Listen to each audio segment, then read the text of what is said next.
Good morning to everybody. I welcome you all to this morning English worship service.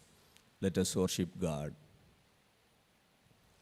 God is spirit, and those who worship him must worship in spirit and truth. Grace to you and peace from God our Father and the Lord Jesus Christ. This is the day that the Lord has made. Let us rejoice and be glad in it. Let everyone who is thirsty come. Let anyone who wishes take the water of life as a gift. Let us pray.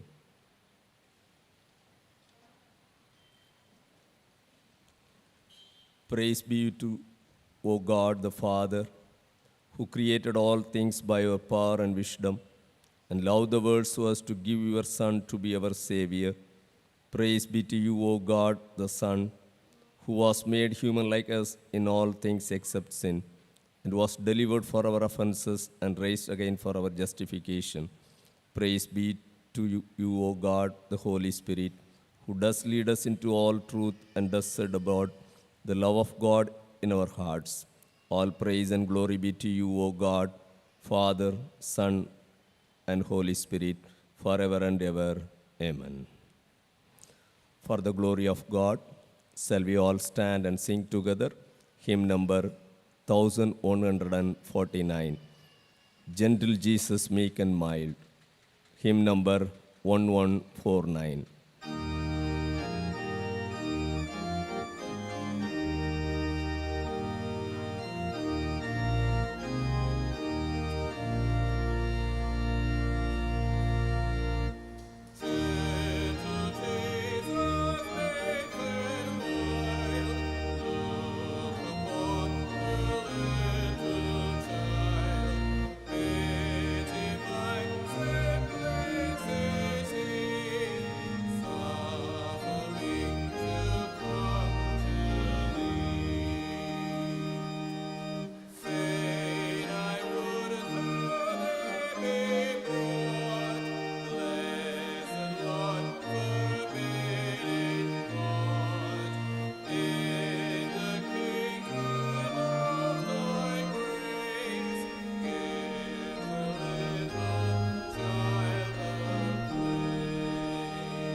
I request the congregation to remain standing for the responsive reading.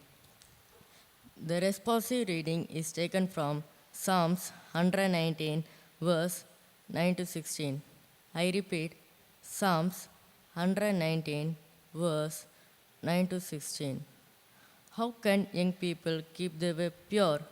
By guarding it according to your word. My Lord, I seek you. Do not let me stray from my commandments. I treasure your word in my heart, so that I may not sin against you. Blessed are you, O Lord, teach me your statutes. With my lips I declare all the ordinances of your mouth. I delight in the way of your decrees, as much as all riches. I will meditate on your precepts and fix my eyes on your ways. I will delight in your statutes. I will not forget your word.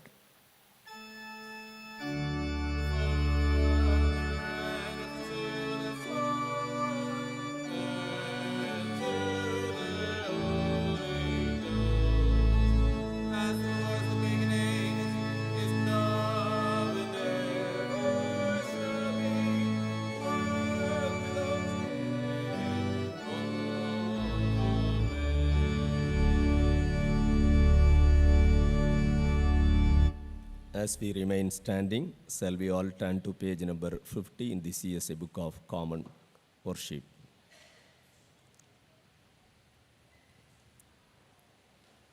If we say that we have no sin, we deceive ourselves. The truth is not in us. If we confess our sins, he who is faithful and just will forgive us our sins and cleanse us from all unrighteousness. I will get up and go to my father, and I will say to him, Father, I have sinned against heaven and before you. I am no longer worthy to be called your son. The time is fulfilled, and the kingdom of God has come near. Repent and believe in the good news. Let us kneel and examine ourselves in silence. Let us humbly confess our sins to the Almighty God. Let us say together the prayer of confession, second part. Gracious God, we have sinned against you in thought, word, and deed. We have not loved you with all our hearts. We have not loved our neighbors as ourselves. Have mercy upon us. We ask you, cleanse us from our sins and help us to overcome our faults. Through Jesus Christ our Lord. Amen. May the Almighty and merciful Lord grant us pardon and remission for all our sins, time for amendment of life, and the grace and comfort of the Holy Spirit. Amen. Now our English Sunday School children will sing a special song for us. After the scripture lessons are being read, Mrs. Shobana Nelson, Editor and Communications Secretary, IEM Bangalore, will deliver God's message today for us.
The Old Testament reading is taken from Judges chapter 13, verses 1 to 14. I repeat, Judges chapter 13, verses 1 to 14. Again, the children of Israel did evil in the sight of the Lord, and the Lord delivered them into the hand of the Philistines for 40 years. Now there was a certain man from Zorah, of the family of Danites, whose name was Manoah, and his wife was barren and had no children. And the angel of the Lord appeared to the women and said to her, "Indeed now you are barren, and have borne no children, but you shall conceive and bear a son. Now therefore, please be careful not to drink wine or similar drink, and not to eat anything unclean.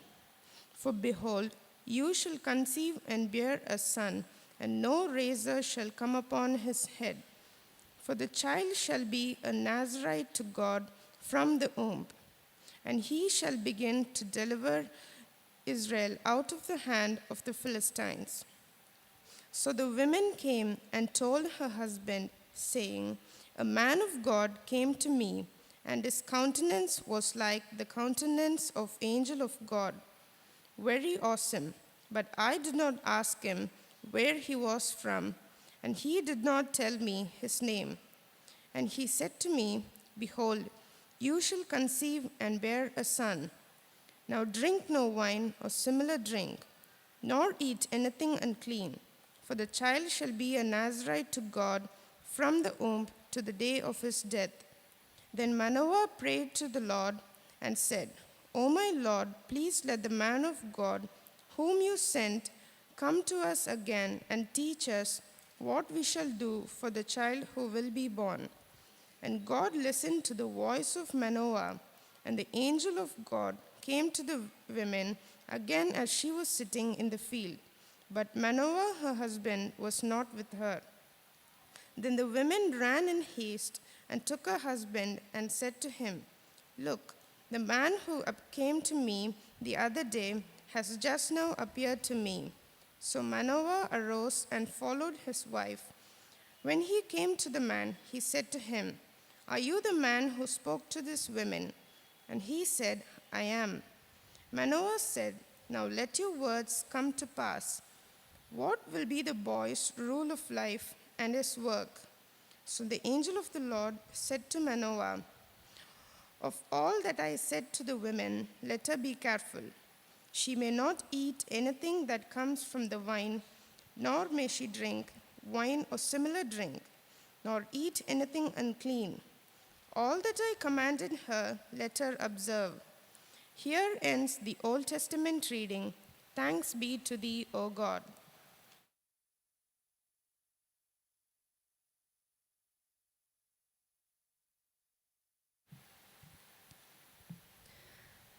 Today's epistle reading is taken from Ephesians chapter 6, verses from 1 to 4. I repeat, Ephesians chapter 6, verses from 1 to 4. "Children, obey your parents in the Lord, for this is right. Honor your father and mother, which is the first commandment with promise, that it may be well with you and you may live long on the earth. And you fathers, do not provoke your children to wrath, but bring them up in the training and admonition of the Lord." The reading is over. Praise be to God.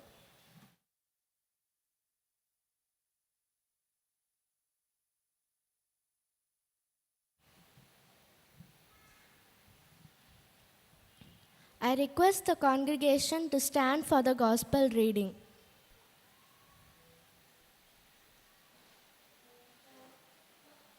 The gospel reading is taken from Luke chapter 1, verses 57 to 66. I repeat, Luke chapter 1, verses 57 to 66. Now Elizabeth's full time came for her to be delivered, and she brought forth a son. When her neighbors and relatives heard how the Lord had shown great mercy to her, they rejoiced with her. So it was on the 8th day that they came to circumcise the child, and they would have called him by the name of his father, Zacharias. His mother answered and said, No, he shall be called John. But they said to her, There is no one among your relatives who is called by this name. So they made signs to his father what he would have him called. And he asked for a writing tablet and wrote, saying, His name is John. So they all marveled. Immediately his mouth was opened and his tongue loosed, and he spoke, praising God. Then fear came on all who dwelt around them, and all these sayings were discussed throughout all the hill country of Judea. And all those who heard them kept them in their hearts, saying, What kind of child will this be? And the hand of the Lord was with him. Here ends the gospel reading. Praise be to God.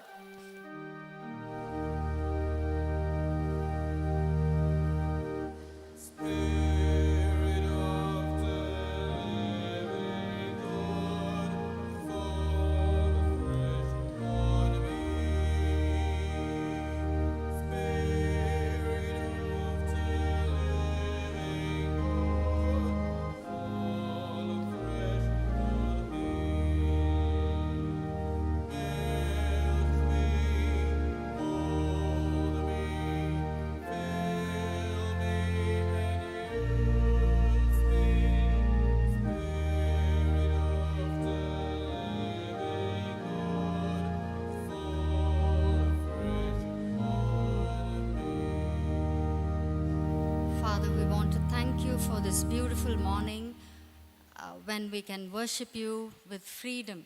As we sit before your word, we pray that you will minister to us. Spirit of God, fall fresh on each one of us. In Jesus' name we pray. Amen. Please be seated. At the outset, I want to congratulate the children who sang that beautiful song, asking us to trust God at all times. That was a beautiful sight to see and hear them singing. Many congrats to the teachers and parents who trained them. I consider it as a privilege to worship alongside you in this home church, Nagarkoil, on this very, very, very important day on the church's calendar, the World Sunday School Day. So I want to thank the pastor, the pastorate committee, the church members for this opportunity that you have given me and the support that you extend to the ministries of the Indian Evangelical Mission. On this important day, on behalf of IEM, I greet the Sunday school teachers, the Sunday school secretary or the superintendent, the pastor, and the committee for the ministry that you carry out to the children, the next generation, the most important generation in front of us. And many, many God's blessing on the Sunday school children. Well, I entered Sunday school at the age of 9.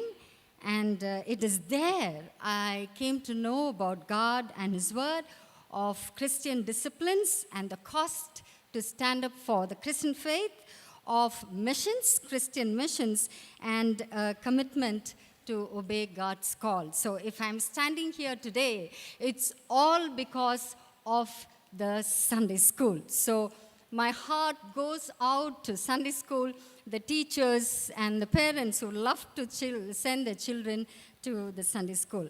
Well, the passage that was read to us talks about the tale of two great men. I hope the Sunday school children know about the story of both Samson and John the Baptist. They both share a few parallels in their lives. Both their mothers were barren before they brought forth their children. Both had angelic visitations, and both were born at a very, very crucial time in the life of Israel. And both carried a very specific mission. Samson being asked of God to deliver the Israelites from the hands of Philistines, and John the Baptist to prepare the way of the Messiah. And in a way, both faced tragic death. But through it all, God accomplished His mission in their lives. So as we read and hear these narrations, I think time and again we are filled with a sense of wonder.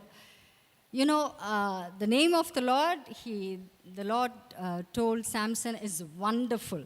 So from the name of the Lord to the people, the family, and the village caught up in the wonder of God's miraculous intervention. It is a beautiful, wonderful story. And the title comes after a sense of wonder in the book of Luke, chapter 1, verse 66. What this child is going to be. It's not written in Judges, but I hope Manoah and his wife carried the same question in their minds. What this child is going to be. In fact, every time we see a baby, this is the question that comes into our mind. What this child is going to be. A sense of wonder. So I just want to pick up the wonders of life from these passages that were read to us. First, the wonder of birthing. The birth of both Samson and John the Baptist was a miracle. All of us know that. But it is not only Samson and John the Baptist. Every child is a miracle. And every child is a gift from above, and therefore has to be received with a sense of wonder.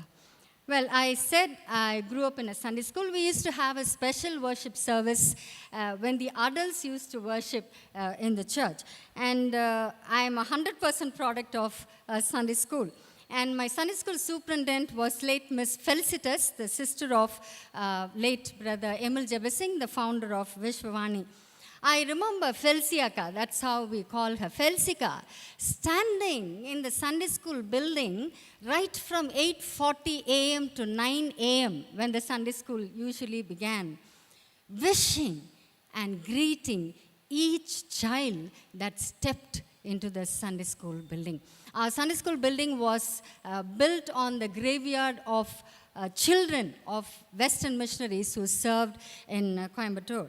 And when I grew up as a Sunday school teacher, I remember her telling me, reiterating every time, Sunday after Sunday, telling us, don't ever forget, the child that you have in your hands is a gift from God. And hence, they should be treated specially. They should be held as a treasure. That is what the scripture also says, doesn't it? So let's just turn to Psalms 139, to the beautiful, well-known passage, 139, verses 13 down to 16. Here is a passage where David talks about the unique creation of a child. Well, not only of a child, of all of us. What does he say here? You created my inmost being. The word you in this verse, they say it's a very strong Hebrew word, which means you alone, God, no other. No other. You alone, God, created my inmost being. Again, the Hebrew root of this word talks about kidney, one of the vital organs of the body. In fact, why only kidneys? I would say, yeah, it's very important. I have lots to talk about kidneys.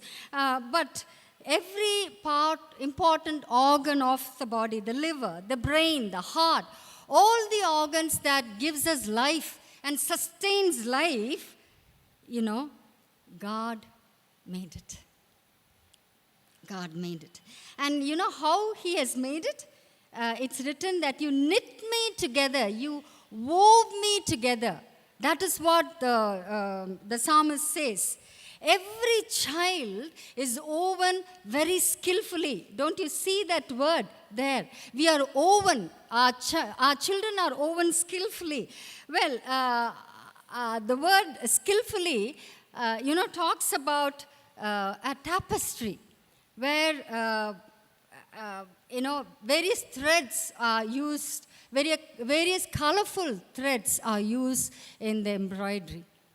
You know, like a tapestry, God has woven our children very, very skillfully in the depth of the earth. That's what the psalmist says. What is the depth of the earth? That's an idiom that is used for the mother's womb. And you know, when you look at verse 16, your eyes saw my unformed body. The word seen also carries a strong meaning that says, God watched over my embryo. God was watching over when He skillfully wove all the vital organs of my body or of a child. And then the verse 16 goes on to say, all the days ordained for me were written in your book before one of them came to be. You know, in fact, it says every child carries a book that is in heaven. Supposing we have 2-3 children, 2-3 books. Every child's everything is written in a book in the presence of God. That's how unique a child is. That's why a psalmist says, I am fearfully and wonderfully made. The wonder of birth. Well, God has planned, God has arranged, God has prescribed us with certain attributes, abilities, personalities, and physical appearance. Do these verses lead us to worship God with reverence and awe? And I want to ask the children sitting here, children, do you know that you are unique? That you have a book in heaven kept for you, and that you are skillfully, wonderfully made by God's hands. You know, today science has taken over as almost like a god. AI says that science has taken a priority over God. In fact, the 3-letter word God is erased from the earth. At such a time as this, do we inculcate the teaching that God has fashioned us? God has fashioned every child. As Sunday school teachers, as ministers, do we realize every child that we see is a unique creation fashioned by God? And are we filled with a sense of awe and reverence? That's what we see in the life of Manoah. He thought he's going to die. Now, that was the kind of reverence that he exhibited when he came to know that he is going to have a child. Do we exhibit such awe and reverence? Secondly, the wonder of shaping. You know, we heard the passage where Manoah asks the angel of the Lord, teach me, how do I handle this child? That's what he asks. The wonder of the birth turns into an earnest request from his part. God, I don't know how to take this child forward. I don't know how to grow up this child. Teach me, God, teach me. That's the requisition that Manoah made in front of God. And you know, the scripture has lots to teach us as to how we need to handle children. One of the most beautiful verses is found in the book of Proverbs, chapter 22, verse 6. I know all of us know this verse. 22:6. Train a child in the way he should go, and when he's old, he will not turn from it. The word train is taken from the root which means palate, or the roof, the hard roof of the mouth, and the gums in its noun form. In its verb form, it talks about, bringing a wild horse into submission by putting a rope in its mouth. That's the meaning in its verb form. And in Solomon's time, he is the one who wrote this verse. In Solomon's time, it is said that when a delivery happens, the midwife takes the baby, dips her finger in crushed dates and massages the roof of the mouth with its juice. It was said to be a cleansing agent. But then, why did she do it? She did that to give a sensation of sucking. Only after doing that, it triggers a baby to suck the mother's milk. Only after doing that, the mother is placed in the mother's, the baby is placed in the mother's hands. What does that mean? It is developing a thirst. Developing a thirst. When the verse says training up a child, it doesn't talk about only small children. The word child means from infancy to young adulthood. We need to trigger a thirst for the children to know about their Maker. And the primary responsibility lies with the parents. We think of education, we think of houses, we think of clothing, but the most important responsibility in our hands is to develop a thirst in the children's heart to know its Maker. That's the most important thing, most important responsibility. And then in Deuteronomy chapter 6, God's word talks about how we need to do it. How are we going to teach? If you have the scripture before you, please turn to Deuteronomy chapter 6 and verse 4 down to 9. Hear, O Israel, the Lord our God, the Lord is one. Love the Lord your God with all your heart and with all your soul and with all your strength. These commandments that I give you today are to be upon your hearts. Mark that. And then impress them on your children. Talk about them when you sit at home, when you walk along the road, when you lie down, and when you get up. Tie them as symbols on your hands and bind them on your foreheads. Write them on the door frames of your houses and on your gates. The word impress also has a synonym. It is diligently giving God's word or writing God's word upon children's heart. And what does the word diligent mean? It means to whet or to sharpen. It is like an object piercing another object. It is like piercing the children's hearts with God's word. That is what is written. We need to diligently do it as parents. And when do we do that? When do we do that? We penetrate their hearts with God's words, in all seasons. When you sit at home, just sit at home. When you walk along the road, just walking along with them on the road. When you lie down, on a cot, and when we get up, when we do different chores, we need to penetrate God's word into children's hearts. That is God's requirement.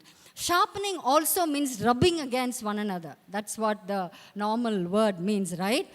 So how do we do that? We discuss God's word. We rub, back and forth, discuss back and forth to such an extent that when the child grows up, it grows up with solid convictions in its heart about God's word.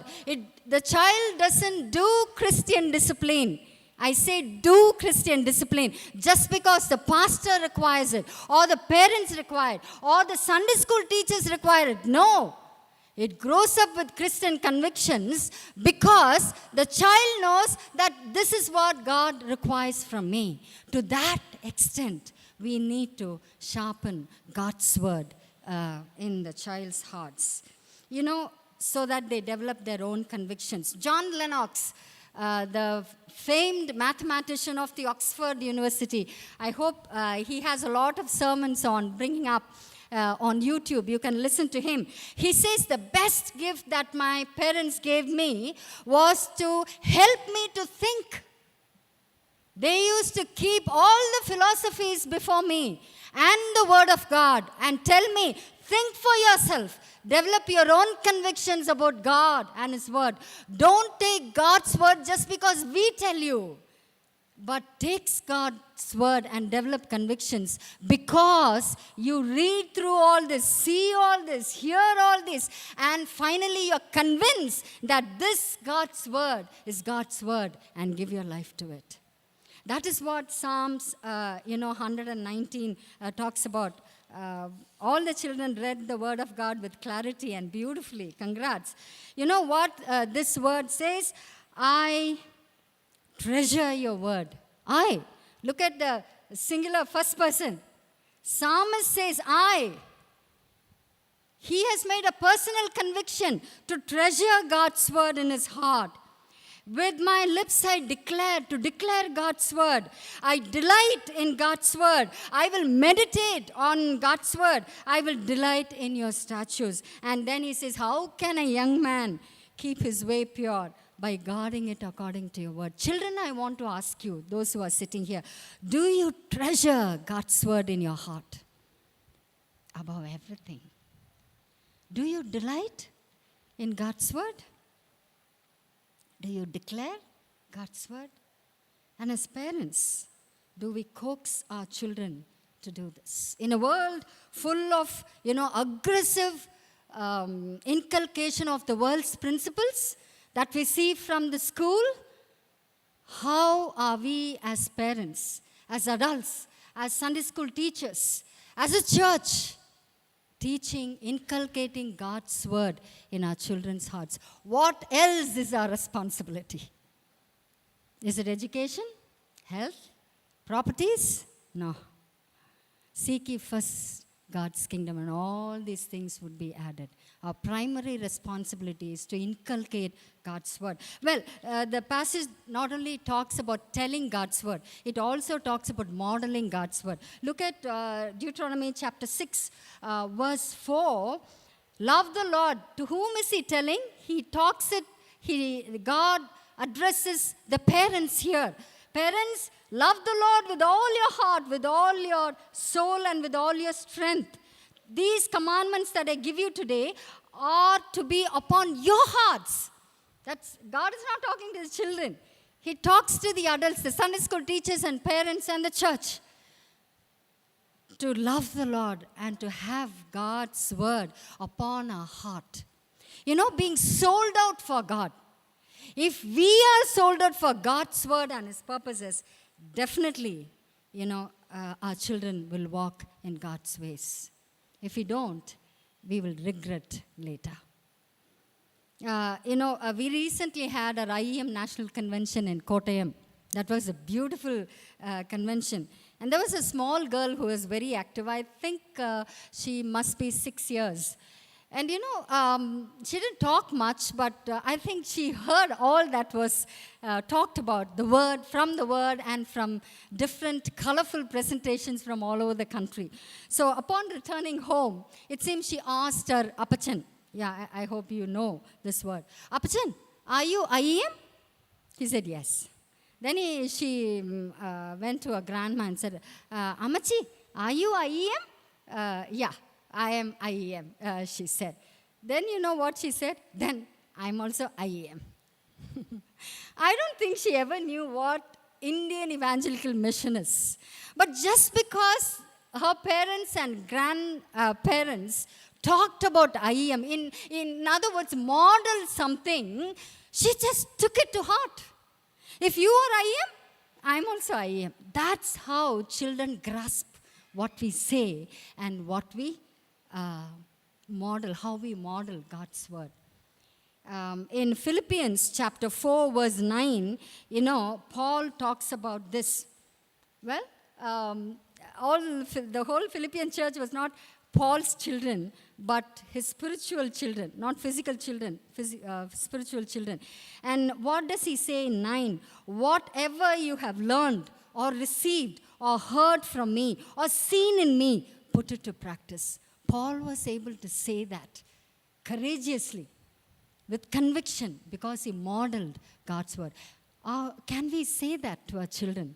Whatever you see, whatever you hear from me, whatever I model, put it into practice. Can we say that to our children? I remember the same Sunday school superintendent telling me, as Sunday school teachers, don't ever be a stumbling block to your children. Every Sunday she used to tell us. And then she used to remind us of the verse, if you be so, you remember that verse, it is better for a millstone to be tied around your neck and be cast into the sea. As a church, as parents, as Sunday school teachers, we can never, ever afford to be a stumbling block for children to come to know the Lord. So for the wonder of shaping children, we need to look at God and ask God, Lord, I know my child is a special gift from you. Be it a Sunday school teacher or a parent, God, teach me how to handle them. How to handle them. Well, the third and the last one, and I finish with this, is the wonder of witnessing. You know, Samson grew up, John the Baptist grew up. And what did the world witness? Samson demonstrated the tragedy of a squandered calling. And John the Baptist demonstrated the triumph of a faithful witness. We don't know whether Elizabeth and Zachariah were alive to see how John the Baptist preached and how he did his mission. But I know that they would have believed that the God who gave the miraculous birth is able to fulfill his purposes in my children's lives. I hope they would have believed. And sometimes when we see our children walking in God's ways, you know, we are filled with the brim of pride. Well, it's my doing sometimes. No, we can't. We can never, ever think like that. Because if our children walk in God's ways, it is God's grace. But on the other side, there are parents who are bleeding for their children. Despite a good upbringing, you know, children have wandered away. And that's a very sad story. Something like a Samson, bringing tears and heartache to parents. And what do? Our time is gone. Children have grown up and they are rebelling right in front of our eyes, rebelling against us and against God. Pray. Pray. D.L. Moody says, every child can be brought into the ark of God, if we pray and work towards it. That's the promise that God gives us. Psalmist says, I know God will fulfill all his purposes concerning me. God is able to fulfill his purposes in the lives of our children if we continue to pray and seek God, even amidst our failures, amidst our negligence, amidst our disobedience to God's word. God is gracious and will definitely, if we continue to pray, bring our children into God's fold. We just celebrated the Reformation Day. It is the Reformation that brought the scriptures to us. And it is the Reformation, which has brought scriptures in our own mother tongue, in a language that we can read and understand and pass on to our children. And it is the Reformation that has brought education and Sunday school to us. When Robert Raikes, the journalist, who was the publisher of the Gloucester Journal, looked at children playing on the streets, rugged, and nobody to take care of them, he brought them to teach them about God's principles. That was the Sunday school that he formed in 1780. By 1783, there were thousands of Sunday schools that were established in the continent of Europe. And in 1785, the Sunday School Society was formed. As we celebrate once again a World Sunday School Day, let us remember that there are children yet outside the fold who need to be brought inside the church. It's not only our children. It's not only our children. We have a whole lot of them to be brought into the church. Just one story from the IEM. In one of our mission fields, there was one man, 84 years old, who was dead against Christian faith and kept tormenting our missionaries. and the missionaries were praying for him sincerely. You know how God transformed him? In a Sunday school, his 8-year-old granddaughter came and sat and listened to God's healing. She ran inside the house and told his 84-year-old grandpa who was ailing on the bed, saying, Jesus will heal you, grandpa. Then he thought, I'm against this Jesus and Christian faith, but will he heal me? Thinking like this, he asked his granddaughter to bring the missionaries home. The missionaries prayed, God healed him. On one day, he and his 5 children came to know the Lord. Children can do wonders if we can bring them up in God's word. May the Lord help us to love the Lord with all our heart, write God's words upon our hearts, and then teach it to our children as well. God bless you.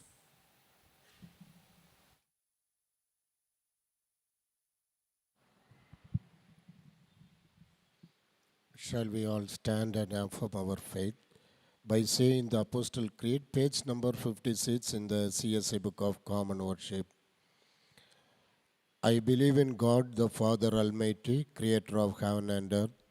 I believe in Jesus Christ, God's only Son, our Lord, who was conceived by the Holy Spirit, born of the Virgin Mary, suffered under Pontius Pilate, was crucified, died, and was buried. He descended to the dead. On the third day he rose again. He ascended into heaven. He is seated at the right hand of the Father, and he will come to judge the living and the dead. I believe in the Holy Spirit, the Holy Catholic Church, the communion of saints, the forgiveness of sins, the resurrection of the body, and the life everlasting. Amen. As we remain standing, let us sing together the Offertory song, hymn number 1155, 1155. Jesus loves me, this I know. Hymn number 1155.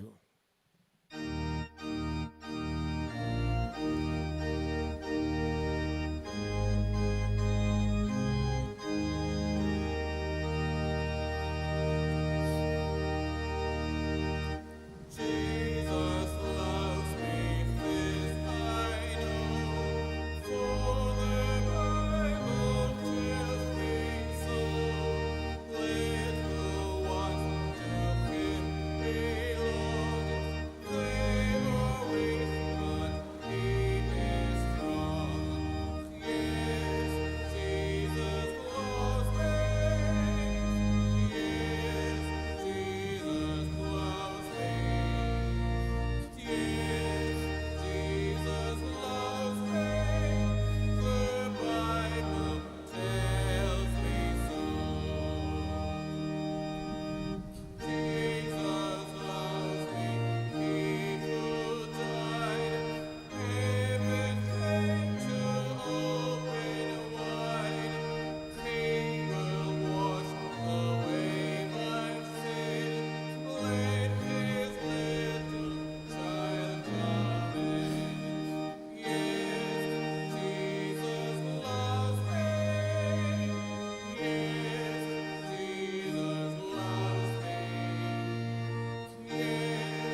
Let us kneel and intercede with God by following the intercessory prayer found in page 81 in the CSI Book of Common Worship. For all Christian churches throughout the world, that the love and peace shown in Christ Jesus may animate them and flow through them into the world, we pray. Come, Spirit of love, fill us with your power. For all the people of different faiths and beliefs in the world, that they may be instruments of love, peace, and unity among nations, and a source of hope and strength for the suffering and oppressed, we pray. For all those who have been marginalized in this world, those who have been deliberately and forcibly prevented from sharing in the goods of God's providence, that they may find hope and strength to transform God's creation, we pray. For all the women of the world who have been made victims of unjust wages, overwork, and various forms of harassment, that they may demand and attain the equality due to the children of God, we pray. For all those who are suffering from character assassination, psychological stress, painful and terminal illness, that they may find support and strength, we pray. For all pastors and social workers, for those who study and teach theology, that their labors may be grounded in commitment to the unity of churches, love of neighbor, and concern for justice, we pray. Spirit of love and gracious.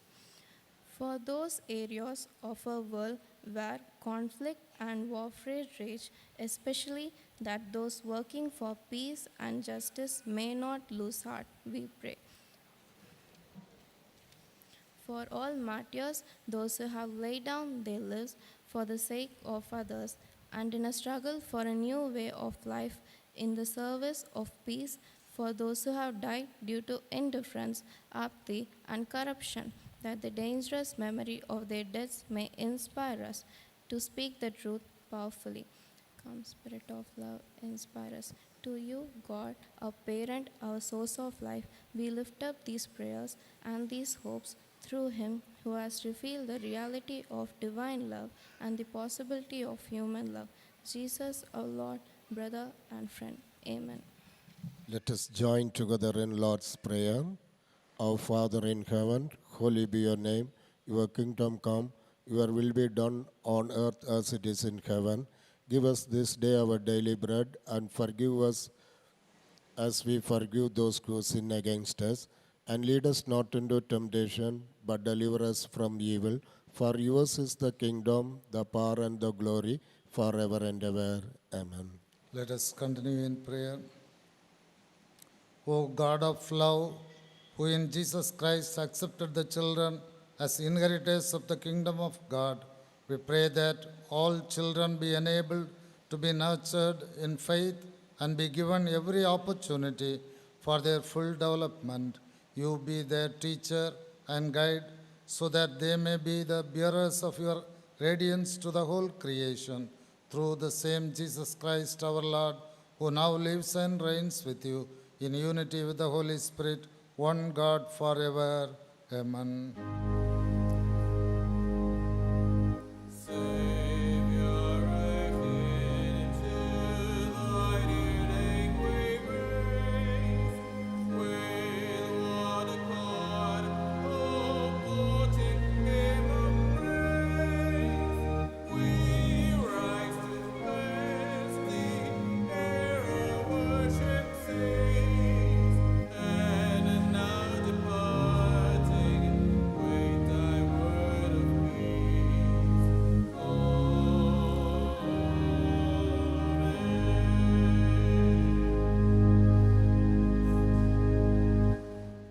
The grace of our Lord Jesus Christ, the love of God, and the fellowship of the Holy Spirit be with you all now and forever. Amen.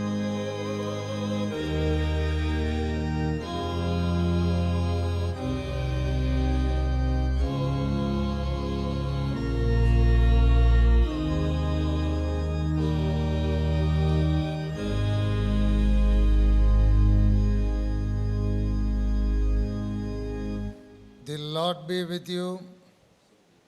Let us depart in peace.